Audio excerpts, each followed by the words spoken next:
I'm Executive Director Kevin Robertson, and this is a KDA Video Minute for Friday, January 26th. Well, today we're going to talk all legislative. You may have seen earlier this week, I hope, that we did send out a legislative alert for House Bill 2565. That is the bill, or a new bill, that would eliminate the 20% rule.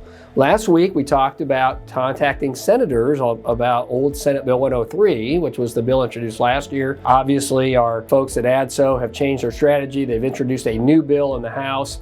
So we want you to contact legislators on the House side, the House Committee on Health and Human Services, to discuss that bill. Now, again, we did get out a legislative alert that I hope that you all saw. In addition, we sent out a text alert with regard to that bill. If you did not receive a text alert and would like to receive them, please let us know and we can get that entered into our system. So please do that. The legislature is now entering its fourth week of the session, so there's some action on bills that we have interest in and that we've been working on.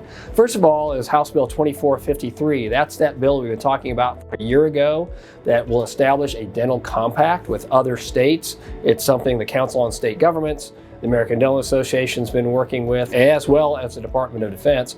So the hearing on that bill was yesterday in the House Committee on Health and Human Services. Hearing went well. We'll see what happens with that bill as it moves forward.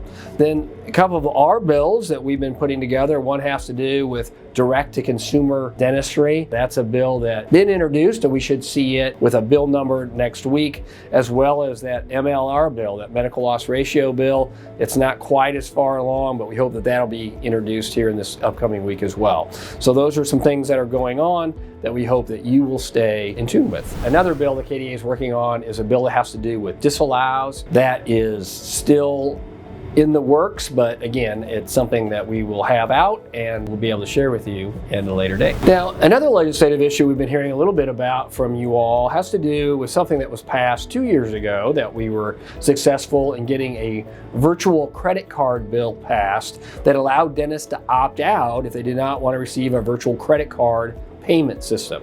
So what we're hearing from our members that they have opted out, and now arbitrarily every 3 or 6 months, those insurance companies are opting them back in.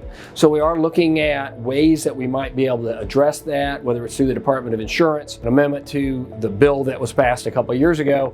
So if you are a dentist that have had that happen to you, we'd like to hear from you. You can just send us an email or just kind of let us know, try to get an idea of how big of an issue that is, and if it's something that's being addressed really, or done by all the insurance companies or just particular ones. So please drop us a line and let us know if you have been opted back in with regard to virtual credit card payments with your insurance payments. Finally, I want to remind everyone that on Thursday, February 8th, the Kansas Dental Association will be holding our annual Legislative Dental Day. That'll take place at the Beacon, right a block from the Capitol. We'll go to the Capitol, we'll talk to legislators, we'll get informed about those issues.